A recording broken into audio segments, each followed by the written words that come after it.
Thank you so much for joining the Mid-Atlantic Teaching Artists Virtual Retreat. My name is Casey Polchinski, and I work at the Virginia Commission for the Arts. The session will be recorded and later shared, so please turn off your video if you do not want to be recorded. Today's workshop is called Designing a Learning Story, Connecting Your Work to the Education Sector, Part 2, Mapping Your Work. We will be led by Dr. Lisa Donovan. It is such a delight to bring Lisa here to the Mid-Atlantic Teaching Artists Retreat. The Virginia Commission for the Arts has an ongoing relationship with Virginia, and she's presented here in Virginia several times. I just want to give a little shout out that she has a book coming out, Teacher as Curator, this October. So I'm going to now, if you want to read more about Lisa's bio, you could refer to the Mid-Atlantic Teaching Artists Retreat website. I'll now turn things over to our producer, Susan Zoll, for a brief review of some technical housekeeping items. Thanks, Casey. On the next slide, I want to show you, if you are looking for the sign language interpreter and would like to pin her video, look for interpreter Jenny in your video list, and then you will point your cursor at the top right corner of her video. Look for the 3 dots. Click on that for a drop-down menu, and then you can click on Pin Video. If you prefer to see all the videos or webcams up at once, you can click on Gallery View, which is at the top right of your screen there, or click again for Active Speaker View to see just the active speaker. On the next slide, just want to point out that if you do have trouble, you can jump off, use the same link to jump back into the session. It is being recorded, as Casey said, so if you missed something, we will be able to share that with you later. And if you need assistance, we're going to put my cell phone number up on the screen here. You can give me a call there if you get bumped out, can't get back in. I also just sent it out in chat as well, if you want to jot my number down there. I want to point out a couple things on your toolbar. If you point your cursor at the bottom of your screen, your controls should pop out. On the far right, you can see chat, a little foggy there, but it says chat, click on that. And if everybody can just type in hello, so I know that you found that. It's just my way of getting everyone to say hi to me. Oh, thanks, Janice. And to the left, there are participants. You can click on participants, hello and thank you as well, to pop out that panel. And on the next slide, I'm going to show you one thing you can do. You can hover over your name, click on more. If you'd like to rename yourself, you can go ahead and do that now. If you prefer to add your pronouns, you can do that as well. And then one more thing while you're on that participant panel, on the next slide I'm going to show you. There are some icons at the bottom, so it'll look a little different than this, but the icons are the same. There's a hand raise, so if you see a blue hand, you can go ahead and raise your hand there, green check or red X. So feel free to use them. Thank you. I see some hands going up. And with that, I want to pass it back to Casey. Thanks, everyone. Thank you, Susan. Please welcome Dr. Lisa Donovan and her colleague in this work, Rob McAdams, and let's begin. That's great. Thanks so much. So welcome, everyone, or welcome back. This is part 2, and we've designed this as a standalone piece as well. So if you missed the earlier session, not to worry. I'll refer to a couple things from the earlier session, but this is a standalone piece. What I'd love to hear is, I would just love you to give me a green check if you were, or to raise your hand, either one, if you were in the earlier session with Rob.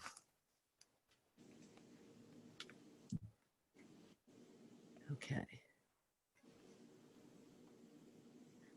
Okay, and so it looks like we actually have a mix of folks. Very helpful. So this is called, Designing a Learning Story, Connecting Your Work to the Education Sector. This is focused on designing educational outcomes that matter. Part 1 was really about taking a look at your practice and thinking about where you fit in the ecosystem of arts education. How you situate your work, and how you unpack your different practices and processes. And that was led by Rob McAdams. If you missed it, that will be recorded. But the reason that we paired these two is that we've been working together for the last several years around this notion of designing a learning story. And a learning story really is the idea that as an artist educator, that you can claim your expertise, make that expertise visible to in your workshop or lesson plan, and that over time, if the work were to continue, we're kind of in this for the long haul, that you would document your work, capture your reflections, and create a kind of learning story. What we're going to focus on today is it's actually a working session to really invite you to think about how are you languaging your work? How are you describing your work in ways that matter to the education sector? And as Rob was presenting earlier, I was just remembering, I've done a lot of work with teaching artists, and I often will start off in small groups and ask people to introduce themselves by talking about their work. Give me 1 minute telling me what your work is. And invariably, even people who are in their careers for a really long time, one of two things can happen. Either crickets, how do I describe my work? Or the person will start to talk, and 5 minutes later, I'm like, oh, okay. And so this phenomenon got me really interested in how do we distill what we do uniquely and get it down so that you have your elevator pitch, so that you can really work on a workshop description in ways that really articulate your work. And in the earlier session, a theater artist said, you know, it's hard for me to kind of quantify my work. And I love that quote because I think many of us feel that way. But if you're working in schools and you're immersed in the arts, you have to be able to unpack the unique skill sets that you bring, especially in these times, right? Because there's a whole list of protocols now that schools have to deal with. And you need to be able to sync your work with their work. So that's the focus of today. So the goals, I'm going to be asking you to do a little bit of writing. I have 3 chunks of writing. Now, I often find myself listening to webinars as I'm folding laundry and doing other things. I'm just going to say, if you really want this workshop to make a difference, I really encourage you to participate. I'm going to give you an example or two, and I'll talk through the processes, but the work, you really have to kind of bump up against your own translation process. So even if it's a piece of scrap paper and you're just jotting things down, I think it'll make a big difference. So I'm going to ask you to define your practice in ways that work well with school climate and culture. And I'm going to ask you to, the outcomes that we hope to have at the end of the workshop are that you'll have a draft of a workshop description using language that really communicates your work and addresses educational needs. That you would be able to identify specific measurable outcomes, and that you'll consider the evidence of learning present in creative processes. Now, I want to tell you one thing that just happened to me last week is I was booked to do a workshop on arts integration and assessment in a school district in Connecticut. And I got a call from the curriculum director who said, you know what? We really have to deal with the pandemic protocols. Can't have you come in. I'd love to work with you sometime down the future, but not now. So I'm sorry, right? And maybe many of you are dealing with this kind of thing. And I said, you know, okay, I totally get that. But, you know, one thing to think about that I'd love to talk with you further when you have time and schools are reopened is that, you know, what we're seeing here in the Berkshires is that teachers are really focused on engaging students, right? Especially with online learning and relationship building. And this has been kind of a traumatic time. And so the arts are uniquely poised to provide social emotional benefits. There's a little pause on the phone and she was like, that is so much at the top of my mind. Let's talk in a couple of weeks. So there's a tiny example that me being clear about part of what I can offer are links to address a current educational need, shifted a paradigm, right? So digging in here. So I wanted to start with two definitions of teaching artists. The first is from the Association of Teaching Artists, and the second is from Eric Booth. And both of them, I'm not going to read both of them, but what I wanted to offer you is that the reason that these definitions are so important is that they pair the fact that you're an artist with the fact that you're also an educator. And synergizing those two very different lenses, right? There's lots of overlap, but they're also very different lenses, is really, really important in defining your work. A lot of work that's happened for teaching artists in the last 10 years has been about creating a field. And what do you need for a field? You need definitions. You need professional development. And that's what we're doing right here, right? So powerful. You need documentation of your work. You need research. All of those things are happening to build the field of teaching artistry. And so the thing that I would foreground today is the unique features of your work. If you can take a little time today to step back and think about, how am I communicating my artist self in ways that resonates with educators? Okay. So I am now in Western Massachusetts, and I teach arts management at Massachusetts College of Liberal Arts. But I also am a co-founder for the BrainWorks program, which is the Berkshire Regional Arts Integration Network. And before that, I was at Lesley University, and I created an annual conference for teaching artists called Cultivating the Field. And we really wanted to foreground educational ideas for teaching artists to help them deepen their work. And when we started out in year one, we were talking about assessment. And artists after artists would say, well, that's not really my job, right? And 5 years later, they were really kind of banging down the door to say, we really need much more in terms of how to assess our work and how do we language our work in ways that matter in educational sectors. And in that first year, I remember there was a dancer choreographer. She was working all over Boston. And I said, so how do you know you're successful at the end of a workshop? And she said, oh, I can see the joy on children's faces. And I thought, okay, I get that because I'm an artist too. And if you're immersed in the arts, totally understandable. The problem with that is that it situates the arts as nice to have and not necessary to have. And a lot of my work now has been around regional change. And I can tell you that when I'm talking with people about the arts, people bring their ideas about the arts, and often it's tinged with that nice to have, not necessary to have. So a lot of my research now has been, how do I unpack the rigor in the creative process? Is it fun? Yes. Is it engaging? Yes. But if that's the way we're making our argument, especially in these times, you're going to be on the margin. So a lot of my work lately has been around, how do you document the layers of your work, and how do you get to the skills and knowledge that you're leaving behind when you're in a residency or when you're teaching?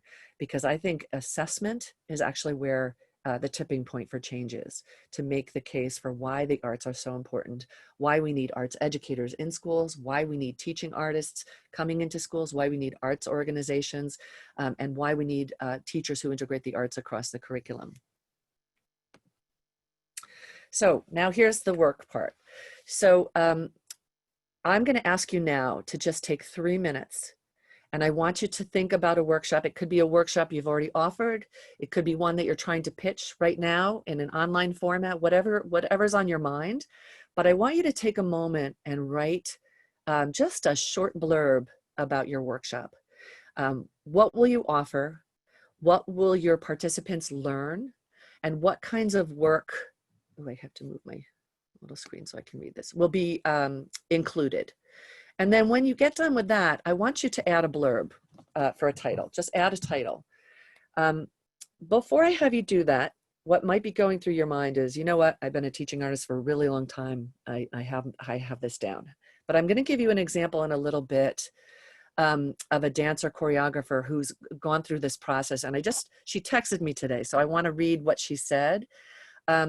because I thought it was really poignant. She said, "I have been submerged in my art form for over 30 years and teaching nationally and internationally for 2 decades. My love and knowledge for my art is boundless. However, I was limited in describing what I did."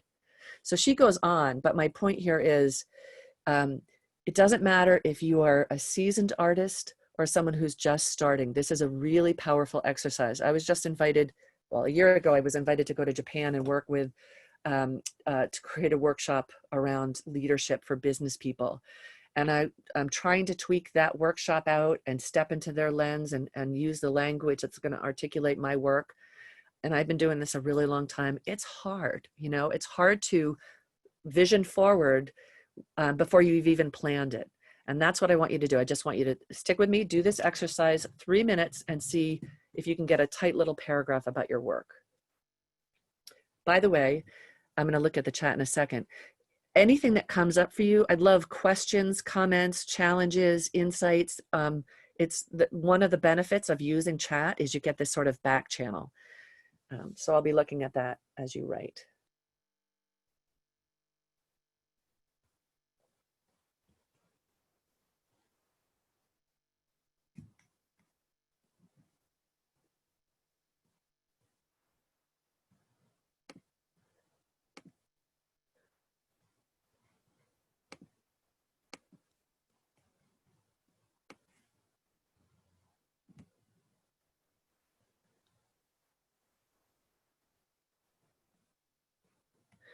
So this is interesting. I'm just going to jump in.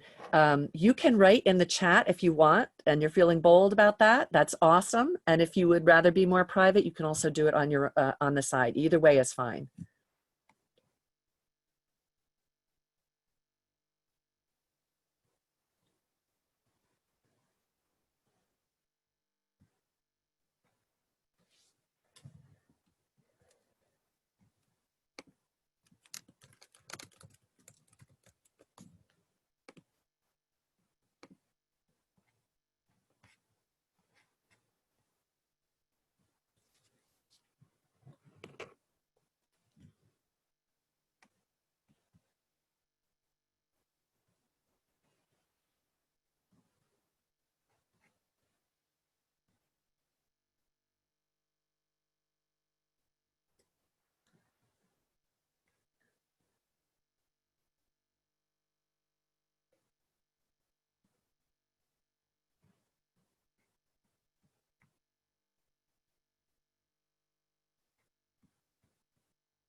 Okay, so I'm going to ask you to find a place to stop. I know that wasn't a lot of time.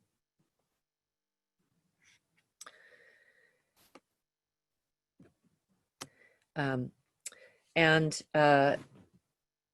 going to have you do another chunk of writing, and then I'm going to ask you for what's coming up as you do this. I want you to imagine that that I'm a principal of a school that you really want to work with. And we've met on an elevator, and you've told me a little bit about your work, and I've invited you to send me a workshop description. And as part of that workshop description, I've asked you to include your deliverable outcomes, right? So the next piece of writing is going to be giving me 2 or 3 clear outcomes. And so what do I mean by outcomes? What will participants know and be able to do as a result of attending your workshop or your residency? These are should be specific, and they should be able to be documented. So what we're really looking for is evidence of learning, which is really big in schools, right? Everything that a teacher does is anchored to what students will know and be able to do. So if you look at the top here, the SWIBOT, I used to get these on lesson plans. I'd be like, what is that? And it's a shorthand form of students will be able to. So if you go back to your description, and if you have a lot of big ideas like expression, engagement, things like that, those are a little bit mushy, right? And so that's not going to get my attention as an administrator or an educator. What I want to know is, what are the educational outcomes? What skills, knowledge, and capacities are my kids going to come away with as a result of your work?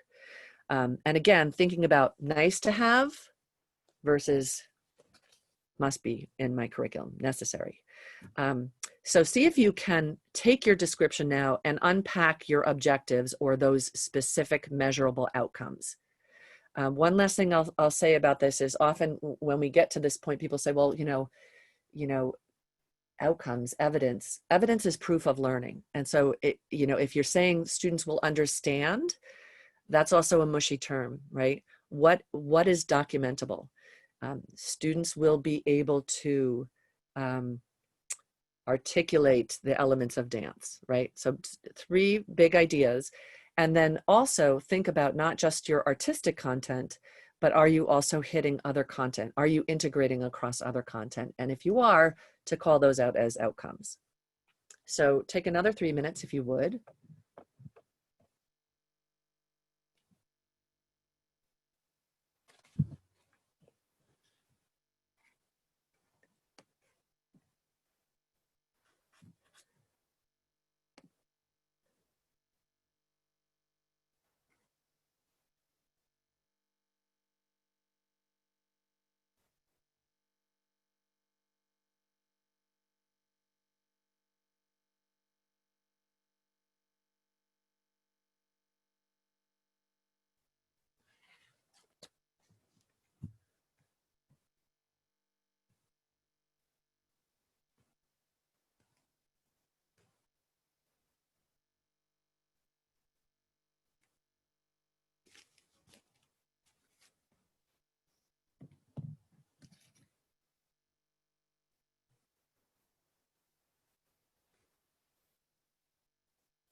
Okay, so I'm going to ask you to come to a stopping place again. Not a lot of time, but just to kind of get your head around some of this stuff. I see some good stuff happening in the chat with sharing, and Ellen has asked, is it best to discuss more specific skills rather than life skill outcomes such as teamwork, decision-making, etc.? I think I want to come back to that at the end, but you'll see in the example I'm going to give you that one of the things I'm promoting is to really think about connecting with the standards. Now, I know many teaching artists are not necessarily comfortable working with standards or haven't had access to them, but that's the language. If you're trying to translate your artistic work into concrete, documentable skills, that is the language of education. And so it's actually pretty straightforward. I'm going to give you an example of that. Some of the other skills that people tend to lean towards when those of us in the arts, I often see people talking about creativity, collaboration, right? Communication, and the creativity and collaboration, those are thought of as soft skills. Now, I don't agree with that. Because those are the skills that business leaders are looking for. And there was just a 2019 report on from Adobe about the need for creative problem solving. But you need to meet schools where they are, and the standards are their North Stars. And the standards are actually incredibly helpful. So I'm going to give you an example of that in a little bit. Okay, so I'd also love to hear in the chat how that process was. What came up for you? Was it easy? Was it hard? I'm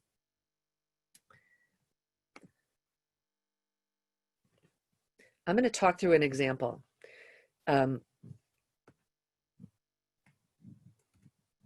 Okay, so this is a dancer choreographer, Terry Bushman. She's a Richmond teaching artist.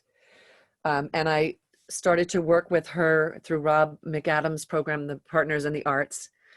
And this is, teaching artists needed to come up with a workshop description, a title, and then they had to actually design a workshop, collect evidence, document their reflections, and create a learning story.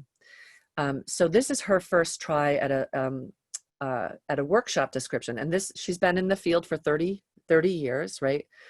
And so here's her title: Using Narrative Poetry and Metaphorical Dance Performance to Find Self-Expression, Embrace Diversity, and Challenge Perception. This workshop combines narrative poetry and dance performance. Participants are invited to write their own narrative I am from poem using vivid descriptions with figurative language and with the purpose of a deeper exploration of a personal topic. Participants will utilize higher level thinking as they analyze, improvise, and choreograph creative movement phrases. Much analysis and critical thinking skills will be used as participants metaphorically explore their vivid narrative poems through different elements of dance, space, shape, time, rhythm, energy in order to communicate their abstract choreographic intent. This workshop will culminate, I'm gonna move this little screen thing here so I can read the rest, in a narrative dance performance for participants and the community in an attempt to embrace self-expression and perception. So that, as an artist, this totally speaks to me. As an educational administrator, I'm gonna give you my critiques of this. The title and the description, it's everything in the kitchen sink. If I had to tell someone else, like, what are my kids gonna get from this? It's kind of all over the place.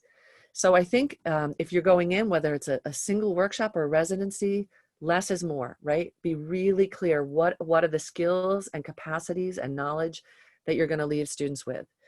The things that pop out to me as an educator: narrative, diversity, and perception, right? Kind of diverse perspectives. Those, you're hooking my interest. But okay, they're writing poetry, figurative language, that has my attention. We have to teach that, you know. But there's a lot of buzzwords: higher level thinking, and analyze, improvise. So I really invited her to go through a process that I'm going to ask you to do next, to really distill down, out of all the things that you could bring as a dancer choreographer, what are the most important, and how does that map to what educators need and want. So here's where she ended up.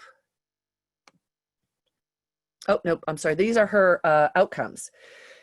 At a glance, like, whoa, these are a lot of outcomes for a workshop. Um, be introduced to published I am from poem and discuss how language can create vivid descriptions. Be introduced to different elements of dance. Collaborate and discover how elements of dance can be used to convey figurative language, etc. So I think this is a lot, and it's again kind of all over the map. Okay, they're going to work with poems, they're going to dance. If I'm in the time of COVID and my kids have not been in school for 6 months, you know, they've had the summer slide plus 3 months. I need skills and content. Again, nice to have. I love dance, but not necessary to have. So here's where she ended up. And what there's more work that she's been doing since, but this is a snapshot, and I think it kind of makes the case. At a glance, it's much tighter, right? A nice image that also helps communicate. And the title communicates something a little bit more cleanly, the area of focus, embracing diversity and multiple perceptions through poetry and dance. Diversity and multiple perspectives, totally part of the standards, goals of what schools are really looking to deepen. This workshop will explore cultural backgrounds and traditions through language and movement. Participants are invited to write their own narrative I am from poem using vivid descriptions and figurative language with the purpose of a deeper exploration of cultural backgrounds and traditions. They're going to use their higher level thinking skills, analyze, improvise, and choreograph movement phrases, and then it gets into metaphor. Under the outcomes, now you can see these are kind of broken down into documentable pieces. Students are going to analyze specific word choices and how they create tone. That is language right from a standard, and it totally resonates educationally. Figurative language to create descriptions on cultural backgrounds and traditions. Discover how movement creates visual and embodied metaphor. Metaphor is also a huge ELA standard. So there is a way to do this where you don't have to change your work. You don't have to become something you're not. But as you're taking the time to distill the work that you're doing, to do it in ways that resonate with who you're speaking to, which are educators and administrators, and they have a short amount of time to show very clear educational outcomes. So I don't know how this resonates with you, and we can talk about it. Here's a little bit more about Terry. Okay. And we have shared the slides. We will share them again at the end. I'll also share my email address, and there's 2 other handouts that we want to look at. I gave you the handout for Terry's, that final piece. So this is the tool that I've been working with, and it's the simplest thing, right? It's 3 columns. It's called an evidence chart, and I put this together, and I've been using it with teachers, and I've been using it with artists, educators, community artists, teaching artists. Because what I was seeing is that people developing their lesson plans would have these lofty goals up here, whether it was standards-based or their own objectives. And then I would look at the workshop plan or the lesson plan. I'd be like, wait, it doesn't match with what you said you were going to do. And so I really wanted people to design with the end in mind. And the end in mind has to be the evidence of learning that you want to get to. So there's that assessment piece. If I can show an educator or an administrator, here are the specific documentable outcomes and skills and knowledge that your students will have working with myself as a theater artist, and here's how it links to your curriculum, then this chart becomes a map for the rest of your workshop. And this little tool is what helped push Terry to distill her skills a little bit more specifically. So I'm going to just walk you through it, and then I'm going to give you a chunk of time to kind of work within this, and then we'll see. I'm going to open it up for conversation just so you can kind of we can talk through what has happened for you. So in this chart, there's 2. I often ask people to just pick 2 big ideas, right? So 2 of your outcomes. For the purposes today, you can pick 1 outcome. But when I'm teaching arts integration, I have people pick an art standard and a non-art standard, Or if they're a community artist and they say, we don't work with standards, and I say, pick an objective. What's an outcome that you want in the arts and an outcome in non-arts content? If it's a standard, then it might be, it can be really broad or like super detailed. And it's not enough to just post it there. The second column is what has been kind of a game changer, which is the evidence of learning. So if you say that, I'm going to go back to the chat box because someone gave an example.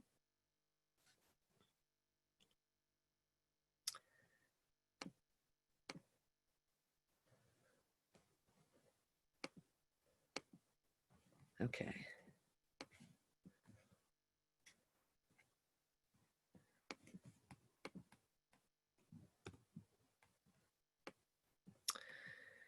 I'm having trouble getting back to the chat box. So let's see, let me try this one more time.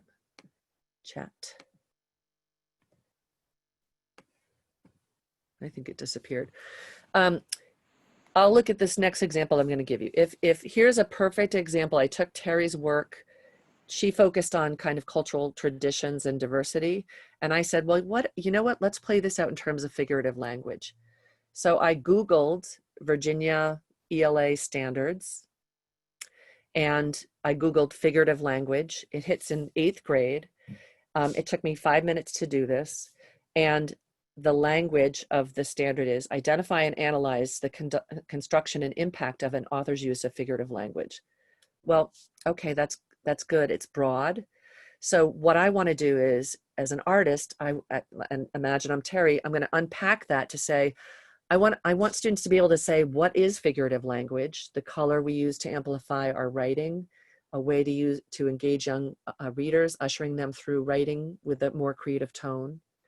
And figurative language has a really elegant fit with dance. So I worked with a choreographer who once said to me, we were arguing over the difference between theater and dance. And this choreographer said, in theater, you're acting things out. In dance captures the essence of things, the quality of something. I loved that.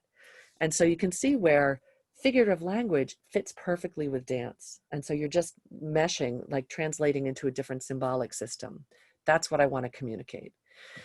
So in dance, the standard that I selected was implement movement from a variety of stimuli. I love that because stimuli could be their I am from poem, right? So my point here is, if you're not using standards, it's a gold mine of really rich educational language. And every time I work with standards, it actually pushes my thinking as an artist and gives me really rich language. So here, in the evidence that I want students in grade 8 to show me in dance that they know, is students will be able to translate and explore ideas from student writing and figurative language into movement ideas. Students will be able to link movement ideas into a movement phrase, and students will be able to use the elements of dance to discuss artistic choices. There's a lot happening in having these pieces of evidence as outcomes. I'm showing that the art form has a rich history and vocabulary of its own and techniques of its own. I'm foregrounding those. I'm showing how they would match with figurative language. And I can now make the case that one of the things that our students need to be able to do is to translate ideas across symbol systems. That's part of the skill set. That specificity is more powerful than saying students will collaborate. Collaboration is important, but you can really go deep in the rigor matching the arts and standards and showing how arts integration and arts learning can actually add rigor and get students to a deeper place in their learning. So I'm hoping that you're populating the chat box. Rob, are there questions in the chat? Lara had an interesting one that, how do we proceed if our focus is really similar to other already established artists? Terry's description and objectives are very similar to mine. She says, though, better articulated, but I'm sure yours are great. Of these, are there aspects that I add? Of course, there are aspects that she adds and doesn't, vice versa. I mean, to me, that's there's 5 art forms and there's 5 content areas. So of course, things are going to look the same, but. She's asking Well, about that. that's great. So the thing that we've been discussing in creating a learning story is that that everyone does things in a unique way. So on one hand, you want to be able to communicate to people outside your discipline the power of what you can bring. And so there, you know, there's lots of probably shared ground in terms of connecting with the standards and talking about dance, for example. But you're also bringing your unique flair to it. And so I'm constantly asking teachers and teaching artists to really claim their expertise and make it visible. And that's where this middle piece, you can also embed things that you're going to do that are perhaps your signature pieces. So for me as a theater artist, I'm very interested in multiple perspectives and layering of voice, and I would make sure that that would go into mine because that's part of who I am. You know, we'll come back to this a little bit more. I have one more slide I'm gonna share, and then it'd be great to sort of open it up for conversation and sharing.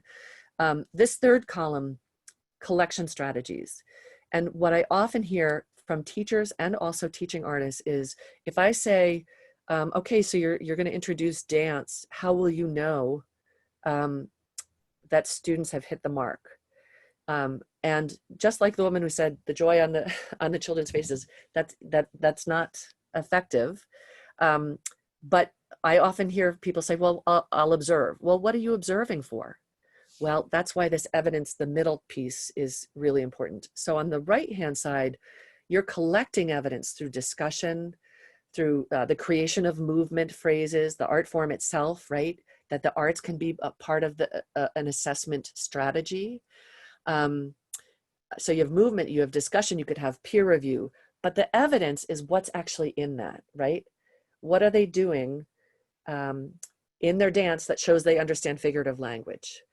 What are they doing in their dance that shows they understand the elements of dance? And so getting really good at the second column, this is a really helpful thinking frame. So the last slide I have is, I love this quote. Art requires constant decision-making, no matter how subconscious those decisions might be. It requires superior observation skills, the ability to process information, and then apply in unique ways, and perhaps most importantly, something of substance to communicate. We do ourselves a disservice when we're not willing to unpack the rigor and the layers of our work. Because it makes it feel like, oh, it's magic, it's a creative process where no one can talk about it. I have teachers who say, well, you can't assess the arts. That's not true, right? Like, if we're really clear, the creative process is loaded with evidence of learning. And if we really want the arts to be at the center of education, it's our work to start to really document and peel away those layers. So going back to that great question about the specificity, it's really important to name the larger soft skills. Yes, and the arts also get to those really concrete, specific skills that all of the standards are asking for. And frankly, no one does it better than us. So, so moving into the standards, claiming your expertise, stealing like an artist, as Austin Kleon would say, and really work with the language of standards is only going to deepen your work. There's also another thing that we shared is an example from a visual artist who Rob talked about in his earlier session. This is an artist, are we doing on time? Okay. Who came to us and she ended up walking out of the workshop like, this is too much work. Well, she came back and the work that she has done is stunning. It is, and so I'm just going to pull it up. I'm going to stop sharing. I'm going to look at the chat.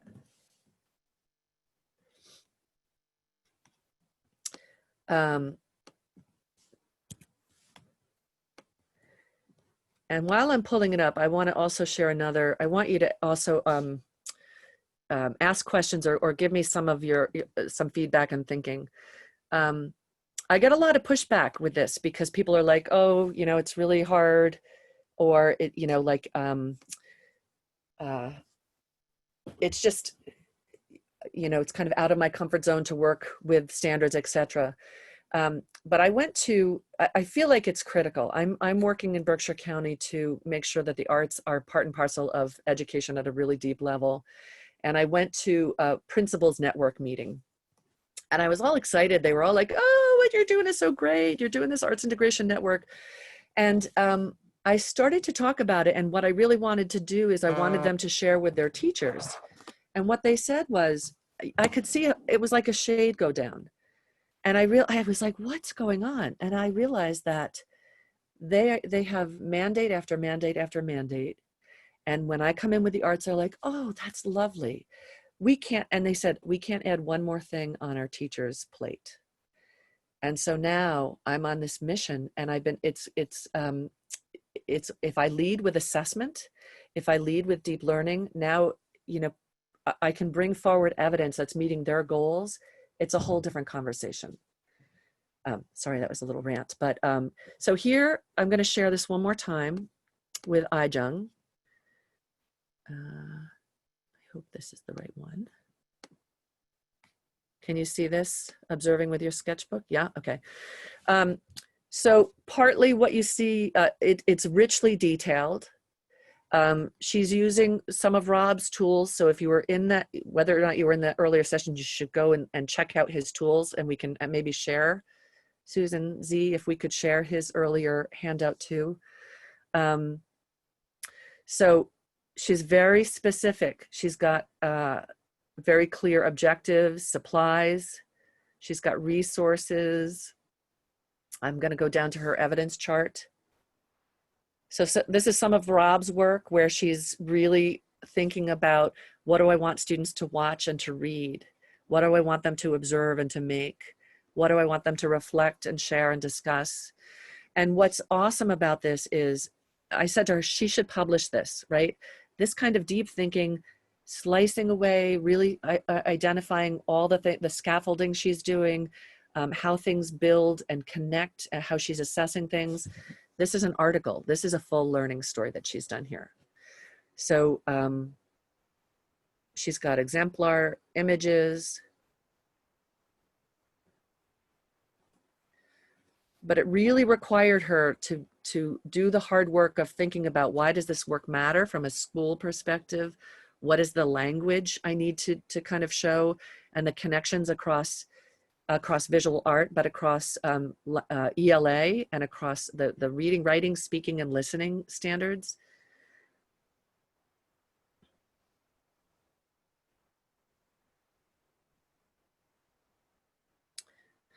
She's done the hard work. Another piece of our work is you know, once you figure out what evidence you're looking for and your outcomes, designing your assessment as part of it. So if you're going to have a discussion, what are you going to ask the students that show that they understand visual art, or that they understand about the other content that's being integrated, and really designing the questions in advance. And I'm going to just scan down here to the evidence chart. So here, very simply, she's got just 2 standards. Another thing I often see when people are using standards, they throw everything in the kitchen sink in. She's got 1 ELA around writing around a variety of forms, and a visual art. She's taken the student's will and detailed out what she wants to see. She has a whole range of collection strategies, which, if I were talking to an administrator, I would make the case that she's using an approach of universal design for learning, which means basically that you're giving students many, many ways as diverse learners to engage deeply with content, to receive that the teachers are using different ways to teach with Aijung's work, and that there's many ways for students to demonstrate their understanding. This is the biggest argument for the arts that I can think of, that it really does meet the needs of students who learn in different ways and deserve to be able to show their understanding in different ways. So I think it is work. It's very doable. I hope you'll think about this as a tool, as a thinking tool. I hope if you haven't dug into the standards, I hope you will. The National Core Art Standards are a treasure trove of really rich language that is meshed with education beautifully. And now I'm going to open it up to questions. We have about 10 minutes.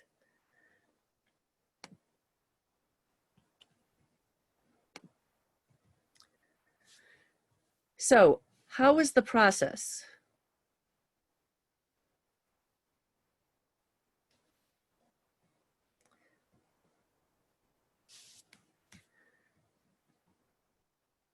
Does anyone, did anyone work on something that they'd want to share and kind of talk through it as an exemplar?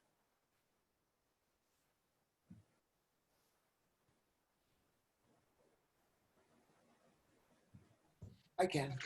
Okay, great. I wrote it down here somewhere. Oh, there it is. Yeah, I'm doing an illustration class. Mm-hmm. I wrote, this class will show students that many artists create works that reflect and critique the world around them. The art will show that they can have a message and make a profound impact on popular culture. And then I wrote that the works the students will analyze works of individual artists, and they will have discussions and opinions about how each piece will reflect an artist's statement of what their art might be. And then I said that our class will add voice to art. Our students will learn how to add a voice to their art and reflect something dealing with the political and social climate of their time. Their final artwork will be an illustration for a magazine cover. You're hired. Thank you. So a couple things I just want to point out, and thank you for sharing.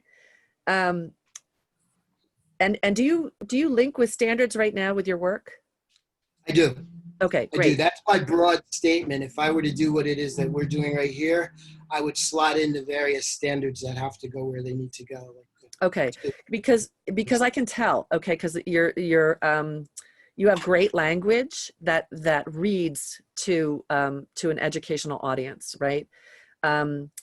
There are great standards around, then you're doing this, so this is kind of for everybody, but great standards around linking to or reflecting the larger culture and kind of social, what's going on in the world.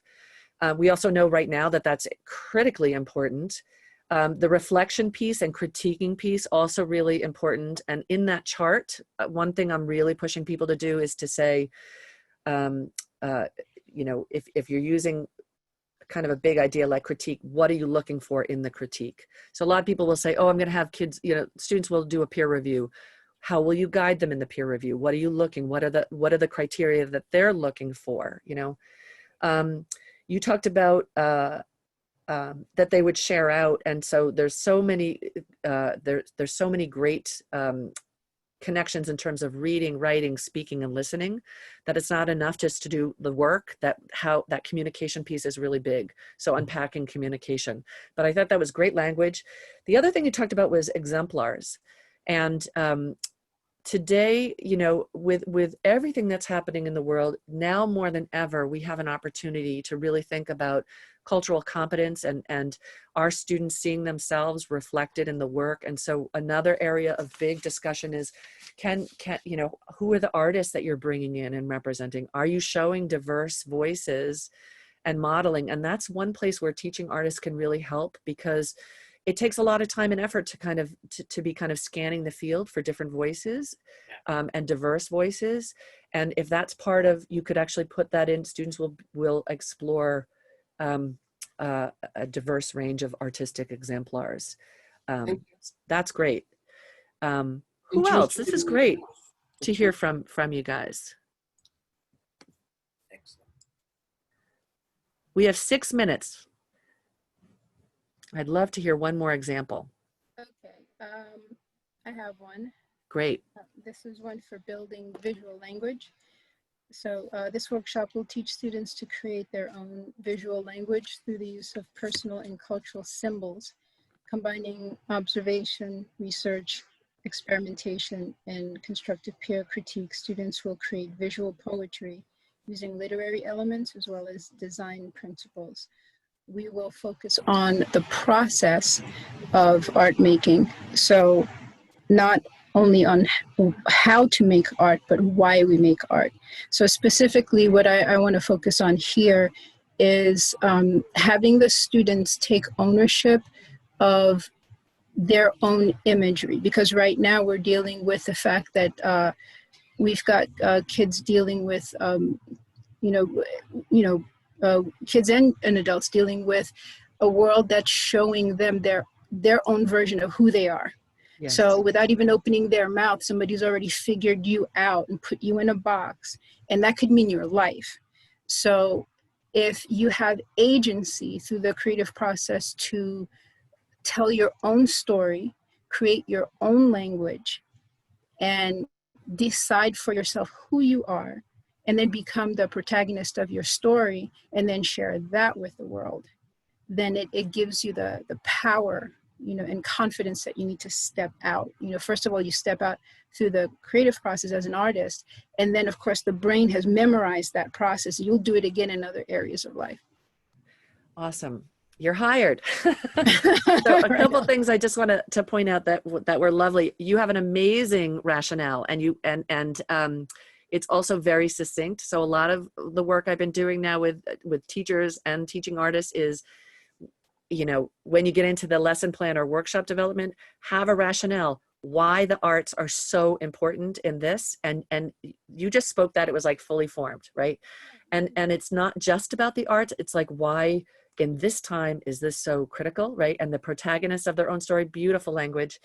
Another piece, the visual language, it's a big idea, and I would unpack it a little bit, because we know what it is, but I think kind of just there's a place where you could kind of peel off the layers. When you mentioned literary elements and design principles, in that evidence chart, that's a great place to say, here are the exact literary elements I would deal with. Here are the exact design elements I would deal with. Again, kind of that equal rigor of art and ELA, that both have vocabulary and disciplines, and then you mentioned symbolism. And just recently, I have been looking at so many lesson plans and workshops about symbolism. And one of the things, this is a perfect example to end on. When people say students will explore symbolism, we kind of think we know what we want. But time after time in these learning stories, teachers and artists are tripping over like, well, students don't quite understand it. So in that evidence chart, I keep saying to people, how do you know that students understand symbolism? What is it? That's one thing stands for something else, right? And so when you have these big terms, instead of thinking about, well, I'll know it when I see it, but someone, maybe not you as a teaching artist, but someone would have to give a grade or do a rubric, right? So the evidence is actually what are the criteria for success at the end? So those big ideas, being really clear in advance about, if a student understands symbolism, they're going to be able to show me visually, and maybe they're going to articulate a definition of symbolism and show that one thing can stand for another. Exactly. I was thinking of using the peer critique group as an opportunity for that, so that, as a person who's critiquing work, you have to, number one, you have to say what functions well. And then number two, the thing that doesn't function, you have to make it very clear to us, what is it exactly about the symbolism piece, for example, that you see in your fellow artist work that's not making the connection. So if you, first of all, you have to show me that you understand what symbolism means, that something has to stand for something. And so that the artist vision, because we're going to go through that in the beginning, what is the vision of your work? Everything has to align to the vision. So if we understand as a group the vision of the artist work, the symbol has to be very, very clear to that vision. It has to align and function properly, so that we know it can't be mushy, or, because it could be anything. So they have to be able to explain exactly, why did you use this? Why did you use this color? Why did you use this shape? In your research, can you show me why this particular shape is important to what you're saying, to dissect it? That's great. That's And what I that was is thinking. actually, that's a great way to end on this, because as artists, assessment is built into us. It's baked into us, right? And so getting your ideas up here and what you're looking for on paper and communicating that, that's the magic mix. And it's really about claiming your expertise and making it visible. So I hope that you'll take a look at the materials from both part 1 and part 2. I know there's going to be a little wrap-up moment in a second with Casey, but what I would love for you to do before you leave today is just to give one little, something that's on your mind as you leave this workshop. It's very helpful for us to hear a takeaway, a question, a challenge, a next step for yourself. And that would be a wonderful way to have closure. We can, I think Susan Z is going to share the materials one more time. And I'm going to put, I think my email and Rob's email are they're on the last slide of the PowerPoint. So you have those. And thank you to our people who shared that. That was awesome. Really exciting work. Thank you, Lisa. It's always a delight to participate in your workshops. So thank you for sharing your passion for the field of teaching artistry. Thank you so much for attending today's Mid-Atlantic Teaching Artists Virtual Retreat. Recordings of all the workshops will be available on NASA's YouTube channel within the week. Look to the chat to see a link for our Facebook group, and please join us there to offer your reflections on today's presentation. Also, watch your email inbox for a brief survey every Friday of the retreat to let us know what you think. Please take a moment. Susan Z is going to put up a survey of 3 exit questions. If you could just take a minute to answer those questions, we'd greatly appreciate your input. We hope that you will join us for your state debrief hosted individually by your state arts agency tomorrow, Thursday, from 2:30 to 3:30 in the afternoon. Thank you for participating, and goodbye.